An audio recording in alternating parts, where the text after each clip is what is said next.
Everybody, this is Steve O'Reilly and Gail Saunders, and we're bringing you our weekly edition of 5 Things. Last week it was 10 things, but we wanted to cut it down a little bit to get a little quicker content out to our viewers, so we appreciate you guys stopping, checking in with us. This week's 5 Things, we're going to go ahead and run it down. Number 5, we're talking Randy Moss, playing with his third team in the NFL this year alone.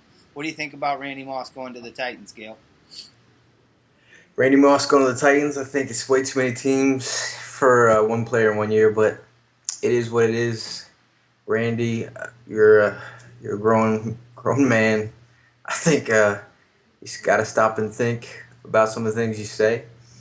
I think he has the opportunity to actually mend what he did beginning of the season if he just shuts up and plays, man, and does what he does. Does what he does best. He's still a great athlete. He might not be as fast as he was. He's still a fast guy. He might lost a step, but he's talented. He stretches the field, and he's probably going to make the other receivers in Tennessee much better. Yeah, absolutely. He's got the talent. It's funny how his value has gone up and down, too. He went for a 4th-round pick to New England. New England traded him for a 3rd-round pick, and then he went through the waiver wire.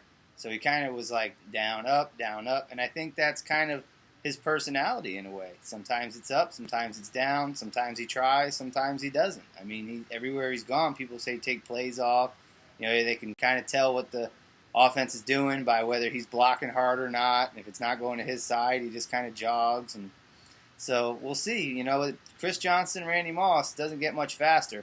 And it's, the safety over the top is going to have to stay back for that. And Vince Young can throw the deep ball, so can Kerry Collins if he's in. So, good pickup. It's a waiver wire pickup. Didn't cost him that much. $3 million or so, but that's a lot. But you know what I'm saying?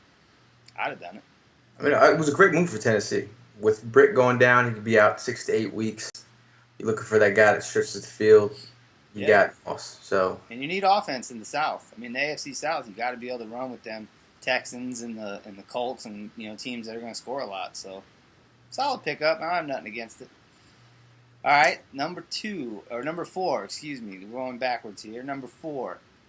Donovan McNabb was benched. Mike Shanahan kind of got caught in a little locker room issue now. What's going on out in Washington?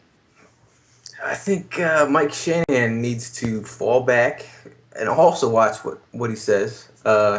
Before you go to the news and the media, make sure you have your story right. I don't know if he watched himself on the news and next morning he's like, while I was eating a cereal, like, what the hell did I just say? I've seen Donovan McNabb come back on a 4th and 26 against Green Bay in the last minutes of the game. So don't tell me McNabb can't run a 2-minute. If he's tired, he's tired, but he's a player. So you don't take players like that off the field. 4th and 26, that's all I got to say. Big shout out to Freddie Mitchell. Give me a minute. I got to catch my breath before I can call this out.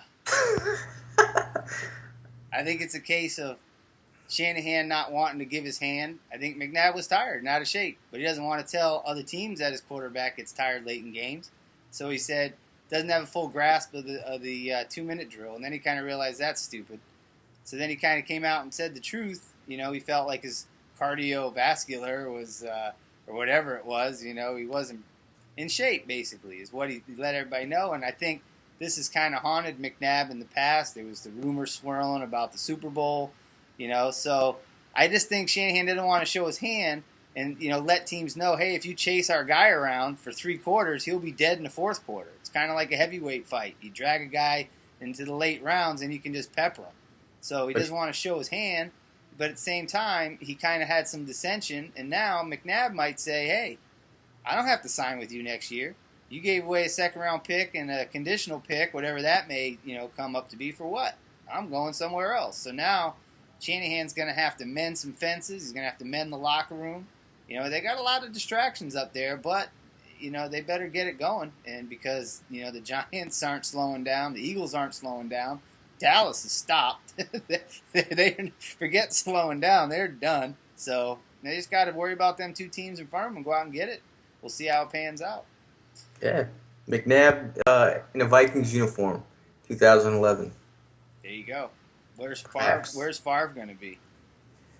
He's gonna be just rubbing some. I don't know. Sending some text messages, probably. Hey, you remember me? I used to play in the NFL. Anyway, Wrangler jeans, baby. number 3. Let's talk a little bit about your AFC mid-season Offensive Player of the Year. Who do you got on offense? Not an AFC, NFL. Excuse me, the whole league. Who do you like? Going halfway. Who's your Offensive Player of the Year? I'd have to go with Peyton Manning. You know, some people can watch other teams and like hate a player just to hate a player. I watch teams, and when you see a player just conduct an offense like he's a conductor at an orchestra, just sending people, calling audibles. He doesn't even need a coach. Peyton Manning could actually coach the Colts himself. Raise 3 paychecks and just pay Peyton Manning. He's been playing amazing. He's got guys that you've never even heard of that can come in and just step right in. And with the leadership of Peyton Manning, hey, that's MVP worthy stuff right there. True. I'm going to stay in the AFC South, actually. I'm going with Arian Foster. I like what he's done. I like what he's brought to the Texans. I think he's added a dimension. Their secondary's horrible, and they need to fix that, but their offense is good. And then that zone blocking scheme that Kubiak runs, he hits that one cut and heads downhill. And number 2 leading rusher right now, he's getting it done. I like what he's doing. He's not the sexy pick like Adrian Peterson or Chris Johnson, but he's a workhorse back. He's a big guy, and he kind of came out of nowhere. And I think when you come out of nowhere and you show the league what you can do, and you make a name for yourself, you should be recognized, and that's what we're doing. We're recognizing him. So I don't know if he's going to appreciate it, but we're doing it. So good for him. Aryan Nation, baby. Hey, watch it. You get us in trouble with that. Hey. Let's go to number 3B. Who's your Defensive Player of the Year? I got Clay Matthews, the Twilight stunt double. Guy's a beast. He's got 9.5 sacks, and this is halfway through the season, and he missed the game. He's got some hamstring issues, but still, he's been playing through, everything, and he's a game changer. And that's what you want from a defensive player. And they got a star in Green Bay. Yeah, they do. There's a couple of guys that I just want to mention real quick. They're all worthy of it. Gerard Mayo's doing his thing in New England. You got D'Angelo Hall leading the league in interceptions, and you saw the great game that he had. But I like the cornerback down in Tampa, Aqib Talib. I like what he's doing. He's really shutting down some of the best receivers. And, he rocked the all-pink socks in October. You got to give a guy credit for looking like a candy cane leg dude. He was out there doing his thing. And, he was representing. And he's been doing great, been playing great. And the Bucs have been the surprise team right up there with Kansas City. They're 5-2, and they're getting it done on defense. And when you got a corner that's taking away that star receiver, it's making it easier for, the Bucs to do things defensively. So I like what he's brought to the table. He's matured a lot, and I think he should get a little bit of recognition for his solid play so far. So that's what we're going with there for me. Next question for you, Mr. Saunders. Who is the best team in the NFC right now? The best team in the NFC? I still gotta go with the Giants until they lose another one. They had a bye last week, so I had the Giants last week. Gotta stick with the Giants. But I'm a Eagles fan, and with Mike Vick behind at QB, the Eagles could be up there. But woulda, coulda, shoulda. Giants are doing it. Gotta go with the Giants right now. Giants for me too. They're the top 10 in every category, offensively and defensively. They're 8th in passing. I think they're like 3rd in rushing or 4th in rushing. Their run defense is top 5. Their pass defense is top 5. Doesn't get any better than that. That's a well-rounded ball club, and their record 5-2. Eli Manning quietly goes about his business.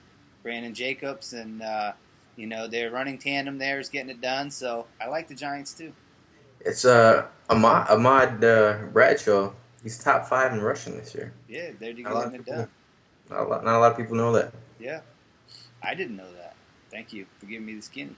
Hey. AFC, who's the best? I had the Jets last week. They didn't play like the best team last week. Steelers, man. They didn't win last week either. But That's true. I like the Steelers. I'm gonna go with them.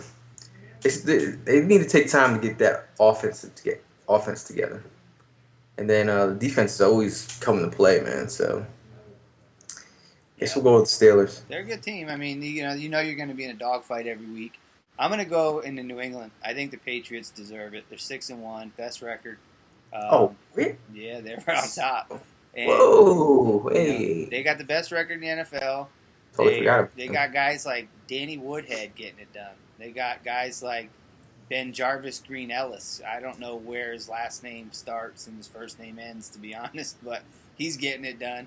Like I said, Rod Mayo's getting it done, leading the league in tackles.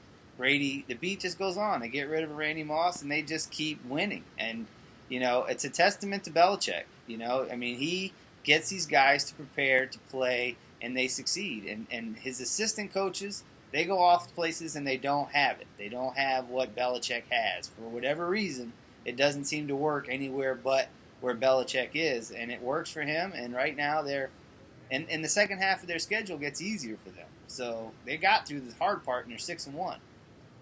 I got to say New England is top dog right now in both conferences. I think they're the best team in the NFL, and that's why they're number one in the Skinny Post Power Rankings. And they are a young team, though. They are a young team, and they're winning with young players that you haven't really heard of.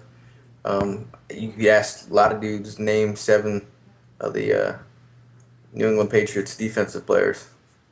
You might have some issues. Rolling them off. Right.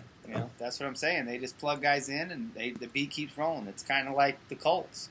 You get that one Hall of Fame quarterback, and guys just don't want to mess up when they go into the huddle. When you got a guy like Peyton Manning looking at you, or a guy like Tom Brady looking at you like, did you really just do that to my pass? Or did you really not block that guy who just took me out? So I think they elevate people. They elevate guys around them. You go back in the huddle when you're with a Hall of Famer, and you're like, okay, I'm playing with the best. I got to act like it. And it helps. I guess that, I don't know what the reason is, but these guys plug people in and they just go. And other teams have all the superstars in the world like Dallas, and they just don't even start the car. So I don't know.